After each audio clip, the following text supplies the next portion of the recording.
CM Jagan పై రాయి దాడి కేసులో కొత్త ట్విస్ట్ నెలకొంది. దుర్గారావును పోలీసులు వదిలిపెట్టినట్లుగా తెలుస్తోంది. కేసుతో దుర్గారావుకు సంబంధం లేదంటూ కూడా పోలీసులు అయితే వెల్లడించారు. సతీష్ రిమాండ్ రిపోర్టులో A2 ప్రోద్బలంతోనే దాడి చేసినట్లుగా పోలీసులు అయితే పేర్కొన్నారు. విచారణ తర్వాత దుర్గారావును పోలీసులు వదిలేశామంటూ కూడా వెల్లడించారు. A2 నిందితుడు ఎవరన్న దానిపై ప్రస్తుతం సస్పెన్స్ కొనసాగుతోంది.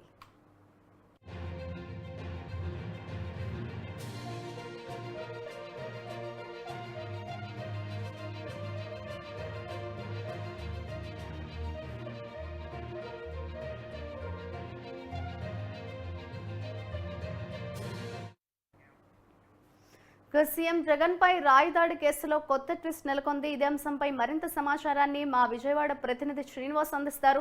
శ్రీనివాస్, చెప్పండి. సీఎం జగన్ పై దాడి కేసులో కొత్త ట్విస్ట్ నెలకొన్నట్లుగా తెలుస్తోంది. ఈ దాడి కేసుకు సంబంధించిన అప్డేట్స్ ఏ విధంగా ఉన్నాయి?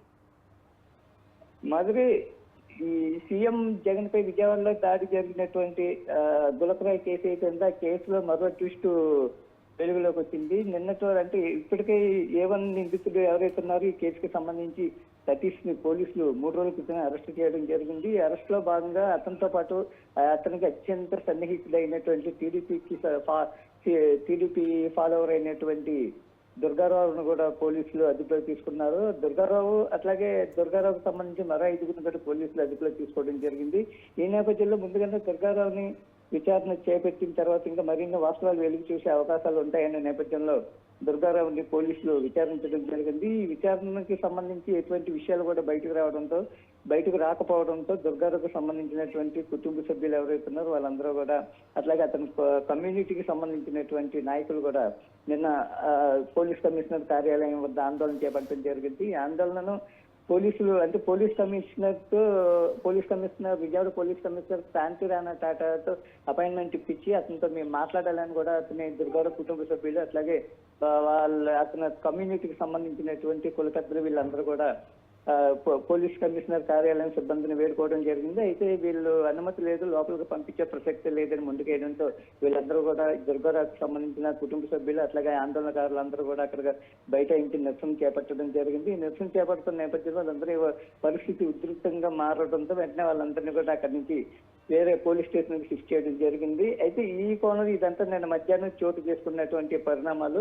నిన్న సాయంత్రం అంటే పోలీసులు విచారణలు ఎటు చూసినా గానీ దుర్గారావు నుంచి ఏ విధమైన సమాచారం రాకపోవడం ఒకటి, అట్లాగే దుర్గారావుని విచారణలో మరిన్ని విషయాలు చెప్తాడనే నమ్మకంతో పోలీసులు అతన్ని ఒక వారం రోజుల పాటు పోలీస్ కస్టడీలో ఉంచడం జరిగింది. అయితే అతని నుంచి ఏ విధమైన అనుకూలమైనటువంటి సమాచారం ఏది రాకపోవడంతో పోలీసులు వెంటనే అతన్ని నిన్న రాత్రి అర్ధరాత్రి సమయంలో దుర్గారావుని అతని సీఎం పై రాయి దాడి కేసులో దుర్గారావు ప్రమేయం లేదంటూ కూడా ఒక క్లీన్ చిట్ ఇవ్వడం జరిగింది. ఈ నేపథ్యంలో అతని కుటుంబ సభ్యులకు సమాచారం ఇచ్చి అతన్ని విడిచిపెట్టడం జరిగింది. అయితే ఇక్కడ వరకు అంతా సజావుగా జరిగినప్పటికీ కూడా A2 ఈ కేసుకు సంబంధించి మళ్ళా ఒక సస్పెన్స్ అనేది ఏర్పడిందని కూడా చెప్పొచ్చు. ఈ కేసులో A1 అయితే దొరికాడు, కానీ A1 కి ఎవరైతే సహకరించారో అతను వెనుకున్నటువంటి రాజకీయ కోణంలో ఎవరైనా ఉన్నారా, లేదనుకుంటే ఆకతాయిలు ఎవరైనా చేశారా, లేదనుకుంటే నేర చరిత్ర ఉన్న వాళ్ళు ఎవరైనా ఈ సతీష్ కి A1 నిందితుడు సతీష్ కి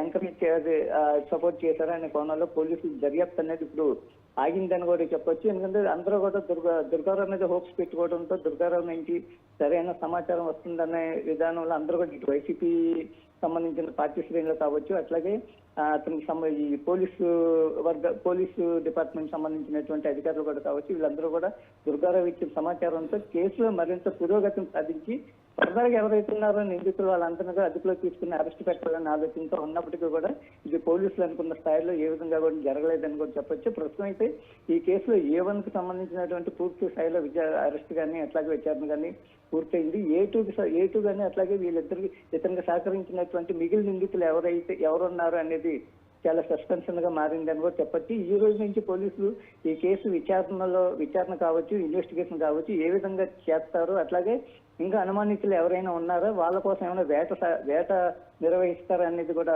తెలియాల్సి ఉంది. ప్రస్తుతం అయితే A1 తర్వాత ఈ కేసుకు సంబంధించిన నిందితులు ఎవరనేది ఇప్పటి వరకు తేలలేదు. మాధురి, అయితే శ్రీనివాస్, ప్రస్తుతం A2 ప్రోద్బలంతోనే ఇదంతా జరిగిందన్నట్లుగా కూడా పోలీసులు వెల్లడిస్తున్న నేపథ్యంలో A2కు సంబంధించి ప్రస్తుతం ఇంకా సస్పెన్స్ కొనసాగుతోంది. దీనికి సంబంధించి ఎప్పటికప్పుడు క్లారిటీ వచ్చే అవకాశం ఉంది అని అనుకోవచ్చు అంటారు? అంటే ఏటుకి సంబంధించి అంటే ఇప్పుడు నిన్నటి వరకు అందరూ ఇటు పోలీస్ వర్గాలు కావచ్చు, లేదనుకుంటే రాజకీయంలో ఉన్నటువంటి చర్చనీయాంశమైనటువంటి ఈ ఘటనలో ఏ1 అరెస్ట్తో అంటే అతను ఇమీడియట్ గా అప్పట్లో సెర్చ్ వారెంట్ తీసుకున్నారు. అతని కుటుంబ సభ్యులు ఇమీడియట్ గా ఎప్పుడైతే కోర్టు సెర్చ్ వారెంట్ ఇచ్చిందో అతనికి ఇచ్చిన వెంటనే కూడా పోలీసులు మరి ఏ విధంగా అనుకున్నారో ఆ సెర్చ్ వారెంట్ లో భాగంగానే అదే రోజు సాయంత్రం పోలీసులు అతన్ని కోర్టులో హాజరుపరచడం, కోర్టు అతనికి A1కి రిమాండ్ విధించడం కూడా జరిగింది. ఇప్పుడు A2 వచ్చేసరికి ఇతనే ప్రోద్బలంతో ఉందని కూడా సోషల్ మీడియాలో వైరల్ అయింది. వైరల్ అవడంతో పాటు పోలీసులు కూడా ఇతని మీద హోప్స్ పెట్టుకుని ఉంచడం జరిగింది. ప్రస్తుతానికైతే ఇతనికి దుర్గారావుకు సంబంధించి కూడా ఏ విధంగా ప్రమేయం లేదని పోలీసులే స్వయంగా క్లీన్ చిట్ ఇవ్వడంతో ఇప్పుడు A2 అనేది ఎవరు అనేది సస్పెన్షన్ గా పూర్తి స్థాయిలో సస్పెన్షన్ గా ఉంది.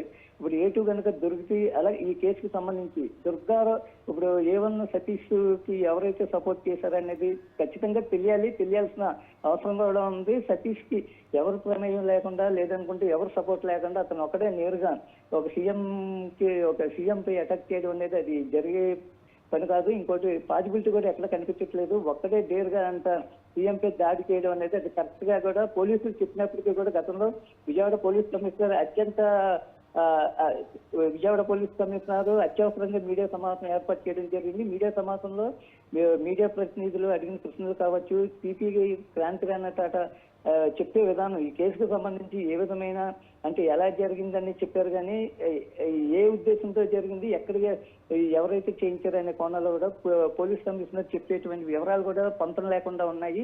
ఇవన్నీ మనం చూసుకున్నట్లయితే దుర్గారావును మరి వాళ్ళ ఫ్యామిలీ మెంబర్స్ ఆరోపించిన విధంగా కావచ్చు, అట్లాగే A1 నిందితుడు సతీష్ ఫ్యామిలీ మెంబర్స్ అతని కమ్యూనిటీకి సంబంధించిన వాళ్ళు కావచ్చు, వీళ్ళందరూ ఆందోళన చేసిన నేపథ్యంలో ఇవన్నీ మనం పరిగణలోకి తీసుకున్నట్లయితే ఇదంతా కావాలనే వీళ్ళు ఇరికించారని కూడా టీడీపీ నేతలు కూడా ఆరోపించడం జరిగింది. దీనికి సంబంధించి ఇప్పటికే టీడీపీ నేతల బృందం కూడా వీళ్ళు సిఈసికి ఫిర్యాదు చేయడం జరిగింది. అట్లాగే విజయవాడ సెంట్రల్ టీడీపీ అభ్యర్థి బొండా ఉమామహేశ్వరరావుకి సంబంధించి కూడా ఈ కేసులో ఇన్వాల్వ్ ఉందని కూడా జోక్యం చేసుకున్నాడనే ఆరోపణలు కూడా వచ్చినాయి. ఆ కోణంలో కూడా ఇప్పుడు దుర్గారావుని పూర్తి స్థాయిలో ఇంట్రాగేట్ చేసిన తర్వాత అతని నుంచి వివరాలు రాబట్టి ఇతను ఎట్లాగా టీడీపీ సానుభూతి పరుడు కాబట్టి ఇతని ద్వారా ఏమైనా వివరాలు పూర్తి అంటే ఈ కేసుకు సంబంధించి అతనికి ఎవరు ప్రోత్సాహం ఇచ్చారనే దాని కోణంలో కనుక అతను వివరాలు చెప్పుకుంటే ఇటు బోండా ఉమాపై కూడా పోలీసులు అతను కూడా అదుపులో తీసుకునే అవకాశాలు ఉన్నాయి. కూడా నిన్నటి వరకు కూడా విజయవాడ రాజకీయ వర్గాల్లో భిన్న సంచలన కలిగించిన విషయాలుగా కూడా చెప్పొచ్చు. అయితే బోండబొమ్మ ప్రమేయం ఉందా లేదా అనేది ఈ దుర్గారావు పోలీసు విచారణలో A2గా నిన్నటి వరకు అనుమానించినటువంటి దుర్గారావు చెప్పిన ఆధారాలు కావచ్చు లేదా వివరాలు కావచ్చు అతని మీద పూర్తిగా డిపెండ్ అవ్వడం, పోలీసులు పూర్తిగా డిపెండ్ అవ్వడంతో ఇటు టీడీపీకి సంబంధించిన నేతలు అట్లాగే ఈ బోండబొమ్మ ప్రమేయం ఉందని కూడా పోలీసులు నిన్నటి వరకు ఇంటర్నల్ గా భావించారు. అయితే దుర్గారావుని A2గా భావించినటువంటి పోలీసులు ఎందువల్ల విడిచిపెట్టారు అనేది కూడా ఇప్పటి వరకు పూర్తి పోలీస్ వర్గాల నుంచి కూడా ఇది క్లారిటీ అనేది ఇప్పటి వరకు రాలేదు. అయితే దుర్గారావుకి ప్రమేయం లేదని వదిలేసిన తర్వాత ఇప్పుడు మళ్ళీ కేసు అంటే క్లోజ్ చేయడం కుదరదు, సతీష్ ఒక్కడితోనే ఈ ఘటన వెలుగు చూసిందనేది ఏ విధంగా అనుకునే పరిస్థితులు అయితే అక్కడ కనిపించడం లేదు.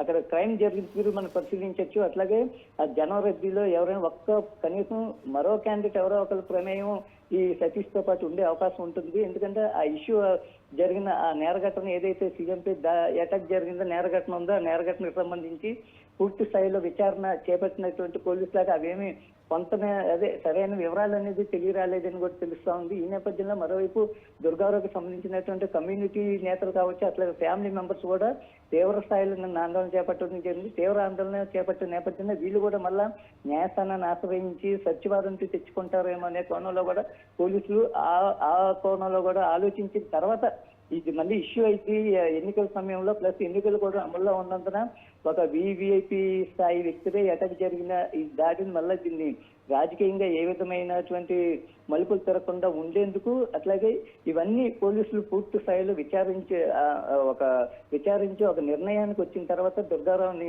A2గా పరిగణించినటువంటి అనుమానించినటువంటి దుర్గారావుని నిన్న నైట్ విడిచిపెట్టడం జరిగింది. అయితే ప్రస్తుతానికైతే పోలీసులు ఈ కేసు పరిశోధన మరింత వేగవంతం చేయాల్సిన అవసరం కూడా ఉంది. ఎందుకంటే election AP chief election commissioner నుంచి కూడా ఆదేశాలు వచ్చాయి. దీనికి సంబంధించినటువంటి ఈ కేసు తొందరలోనే పూర్తిగా ఇన్వెస్టిగేషన్ పూర్తి చేసి తమకు అప్పచెప్పాలని కూడా ఇప్పటికే విజయవాడ పోలీస్ కమిషనర్ కి ఆదేశాలు జారీ చేయడం జరిగింది. ఈ ఆదేశాలు జారీ చేసిన నేపథ్యంలోనే ఈ కేసు ఎట్టి పరిస్థితుల్లో ఇది ఇమీడియట్ గా దర్యాప్తును వేగవంతం చేసి ఈ కేసు ఫైల్ క్లోజ్ చేసే అవకాశాలు ఖచ్చితంగా పోలీస్ డిపార్ట్మెంట్ పోలీస్ శాఖ పైన ఉందని కూడా చెప్పొచ్చు. ఇవాళ నుంచి మరి ఏటూని ఎవరిని పెడతారో, అట్లాగే ఈ కేసుకు సంబంధించినటువంటి ఇంకెవరెవరితో రాజకీయంగా కావచ్చు, ఇటు నేర చరిత్ర ఉన్న వాళ్ళు కావచ్చు, ఈ రెండు వర్గాల వైపు నుంచి కూడా పోలీసులు వేట కొనసాగించే అవకాశం ఉంటుంది. ఈ వేటలో ఎవరెవరు దొరుకుతారనేది కూడా అత్యంత సస్పెన్స్ గా కనిపిస్తోంది. సస్పెన్స్ అనేది ఇంకా వేడాలంటే మరికొద్ది రోజులు పోలీసులు పూర్తి స్థాయిలో ఈ విచారణ చేపడతాయి. కానీ దీనికి సంబంధించిన వివరాలు ఈ కేసు కూడా ఈ కేసు పరిశోధనకు సంబంధించి పూర్తిగా క్లోజ్ చేసే అవకాశాలు కూడా లేవు. Madhuri. Right, thank you Srinivas. Dabaguda central tea canteen దగ్గర బండి ఆపుకొని దాని మీద నిలబడ్డాను, కూర్చున్నాను. నేను కూర్చుంటే అక్కడికి వచ్చి దుర్గారావు మీరేనా, వేముల దుర్గారావు అని అడిగితే నేనేనండి అంటే, సరే రండి కార్ ఎక్కడికి కొంచెం పని ఉంది మాట్లాడేది అంటే, సరే ఎక్కడికి వెళ్ళాలని చెప్తాం ఎక్కడని తీసుకెళ్ళారు పోలీసు వాళ్ళు. తీసుకెళ్ళి ఇంట్రాగేషన్ మొదలు పెట్టారు. దేనికి సార్, దేని విషయం అంటే జగన్ గారి మీద దాడి జరిగిన విషయం దాని గురించి ఇంట్రాగేషన్ మొదలు పెట్టారు. పోలీసు వారు కూడా మొత్తం అంతా ఇంట్రాగేషన్ మొత్తం మొదలుపెట్టి వాళ్ళకి తెలిసింది ఏంటంటే నేను ఏ తప్పు చేయలేదని వాళ్ళకి కూడా అర్థమైంది. అర్థం అవడం వల్ల వాళ్ళు కూడా నన్ను నిర్దోషిలా భావించి తీసుకొచ్చి మా ఇంటి దగ్గర అప్పచెప్పి మా ఫ్యామిలీతో సంతకం